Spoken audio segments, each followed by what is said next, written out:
Okay, here we are at the Tulsa Life podcast today. We have Allison with us, and Hello. we are super excited to talk about one of our favorite holidays, St. Patty's Day. Everybody loves St. Patty's Day, right?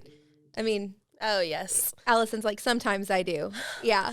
So we're going to be talking a little bit about one of the local places, McNellies, which we have been laughing about it because I have a really hard time saying it. Maybe you guys do too. I'm like, is it Nellies or Nellies or what is this? So if I say it wrong, just overlook me. But we're going to go through and talk with Allison a little bit about what St. Patty's Day looks like, what they're doing this year, and just kind of learn a little bit about the party day. So Allison, take it away. Yes. So every single year at McNellies, this will be the 19th year at McNellies downtown, and it is the biggest event I would even say downtown has every single year, because they block off probably from 7th and Elgin all the way to 1st and Elgin, and then they also span it east and west as well.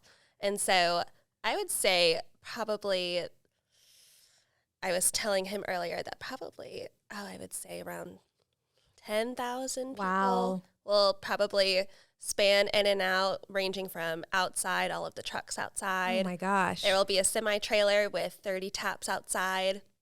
There are going to be 16 bartenders on, and we will be there from 9 a.m. to 4 a.m. Oh my gosh, that makes for a long day. Oh, it is. It's a ton of fun. It's a ton of fun. So I know I've actually never been downtown for St. Patty's Day. I know, shocking. You have to. I know. Maybe I'll go this year, but I've heard that they have like other things too outside. Like, They do. Tell me about that. They do. So everything that they have going on outside, we are not actually the only one who has a St. Patty's Day going on downtown. So Arnie's is a bar that is also on second or third in Elgin. And they have their own tents. Many other restaurants have their own tents. We are just the largest. Okay. We are the largest. And so everyone is going to have their own different setup. Okay. And so ours is going to be, every single bar is going to be open. You will not be able to reserve tables in the restaurant. And they are going to have special tables that you can buy tickets for out in the front on the street. Yes. So that way Smart you're business guaranteed. people. That way like you're it. guaranteed. And other than that, they might have some DJs this year. I know Okay. Red Bull in the past has sponsored entertainment, and we might have that. And we're actually doing Patty's Day in 2 different days this year. So it's going to be Friday and Saturday. Oh, I did And not know that. Traditionally in the past, it's only been one of the days, but it does not help that it's on a Friday this year. I know. And that is traditionally already such a busy day for us. And also Big 12 National Wrestling Championship is in man. town. So if you want to go downtown this weekend, it's going to be crazy. Mayhem. Okay. Mayhem. Now, how long have you worked there? 3 years now. 3 years. Wow. Almost 3.5 That's years. amazing. So you have like the insider scoop on anything and everything. So if someone's coming down this weekend, what would be a tip that you have for them to enjoy themselves or even like maybe where to park or anything? Don't drive there. Okay, no driving. Don't drive. Yes. Even the employees can't find parking. We've walked probably 15, 20 minutes trying to find spots. Oh my And gosh. so my best bet, and we're the ones that are there the earliest to set everything Yeah, so up. if you can't find parking. If we can't find parking, No one's going Uber to be is able your best friend. Okay, well, and Uber. that's smart anyway. Oh, yeah. Oh, yes. Be responsible. Take an Uber. The second you're in and you have a comfortable spot, you're going to want to sit there for a long time. And Yeah. most people, they will filter around all of the tents, every part of the restaurant, every bar. So in the past 3 years, have you ever had St. Patty's Day off, or do you always work it? You have to. Okay, so That it's a that is- non-negotiable. That's a non-negotiable. Which quite I'm literally. sure it is a great day to work. I mean, I bet there's some really good money to be made that day too.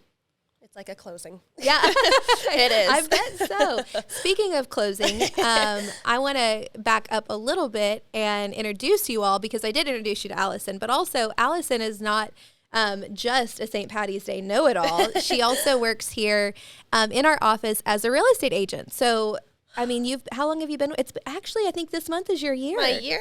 Oh Yes. my gosh. So she's been with us for a year now here at the Catron team. Close. And you started, you were like, I really love my job, and I feel like this kind of translates well to real estate, which it does. I truly feel like the best agents have service industry experience. I think it's the natural level up. It is. It totally is, because you're constantly talking with people. There's never the same day. That's one thing I loved about working in the restaurant industry is every day was different. It is. Some days that's not great, and some days it is really, really great. But yeah, it's a different day and different people, different experiences, and real estate's the exact same way. I think being in real estate has caused me to have a little bit more patience with bartending and working in the service industry. Good call out. Yeah. I think it really has. I have a lot more grace with it. I can make my peace with the short-term encounterments that I get with other people on the daily basis. Because in real estate, it's not short-term. No. Because real estate, you are, at minimum, you're with your clients for at least 30 days, and that's minimum. Most of the time, it's, it can be 3 months, 6 months, a year. Yeah, so I can see how that would help on the other side. And then how do you think being in the restaurant industry has helped on the real estate side? I think that it really allowed me to better my connections with people. I think that being in the service industry for so long has just taught me really to get along with any face that I come in contact with. And so that is a gift. Yeah. And it's caused me to have more patience with clients, because whenever I have someone, I get it, people complain at restaurants. Yeah. But whenever someone's complaining about, a salad that came out wrong, and then someone's, having doubts and questions about the biggest purchase that they're, investing in, I get that. Yeah. I have so much grace with that whenever you're dumping hundreds of thousands of dollars into a home. Oh, yeah. It caused me to just sit back and say, wow, this is such a large-scale purchase, and I'm really going to sit back and just really take into account what you're going through, because that's so true. This is not just a beer you didn't like. Yeah, exactly. It's not just a beer or a salad that came out wrong. Yeah. You're going to have to live with this. Yeah, and so, that's so good. Patience is a thing that you definitely have to have in real estate, and while you're serving at St. Patty's Day too. You have to have patience for both, and a lot of it. Yeah. So how long have you lived in Tulsa? I probably almost 4 years now. 4 years now? Okay. Do you know of any other cool things happening for St. Patty's Day? Yes. Or some things that maybe our viewers should go check out? Yeah, I would say, of course, check us out first. Yes. But big plug. You have to go see Allison first, and then you can go check other things out. Let me serve you a drink first. Yes. And then I would say, other than that, I know on Cherry Street, Kilkenny's is the other Irish pub in Tulsa that is most popular alongside us. And they have an entire block party, and it was ginormous last year, and it's going to be even bigger this year. I've heard there's some actually some kid-friendly events that happen during the day on Friday. So they're more kid-friendly. Yeah, somebody told me that, because I'm like, okay, I've got Maddie, and I've got to make sure that wherever we go, it's kid appropriate. And so I've heard they do like face painting and balloons. And they do. Okay. They do. So if you've got kiddos and you're like, hey, I want to keep it kind of kid friendly, then that might be a good option. If you have a sitter, then you need to go see Allison for sure. Even so, you don't have to be 21 to be at the Patty's Day downtown. It depends. You could get a wristband, but we have cornhole outside for the kids. Fun. You could do, and adults. Yeah, for both. Pool table, shuffleboard upstairs in the upstairs bar, and it's a ton of fun. So if you wanted to truly bring the kids downtown too, you could. Yeah, awesome. It's definitely more catered towards adults, but good to know. Good to know. Season them. Yes. Any really cool or funny St. Patty's Day memory that you have? I think I have a couple. Okay, you go first. I do.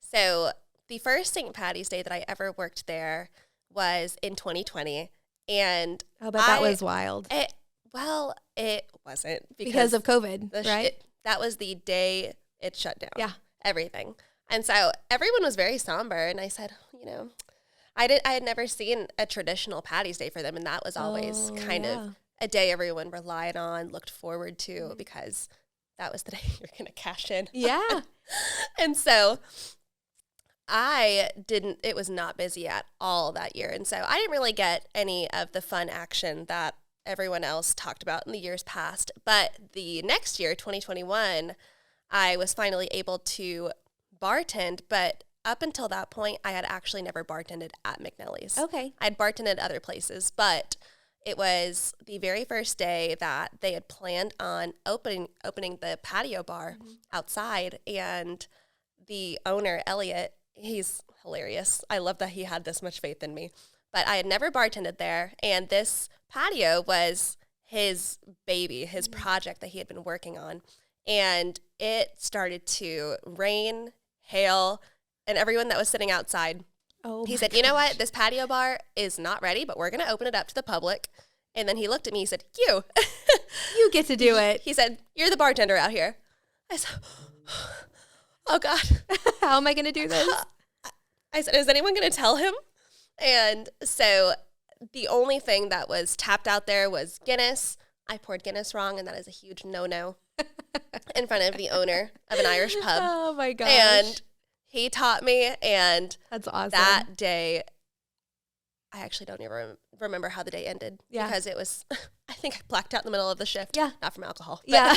Not from alcohol. From absolute, absolute shock and the sheer amount of volume and information that I was taking in. And so ever since then, I've been on that patio bar on St. Patty's Day. So cool. Yes. Aw, 3 years later. Look at you. I won't be on it this year because it will be cold. Yeah. And I didn't think about that. It will be, the high will be 49. Ooh. Low 36. It's a weird St. Patty's Day. I know. Yeah, usually it's hit kind or miss. Of sunshiny. I have a similar story, but it's not, when you said that, I was like, oh my gosh, this happened to me. I bet this has happened to everyone in the restaurant industry at some point, but I had come into work. This was, 15 years ago now.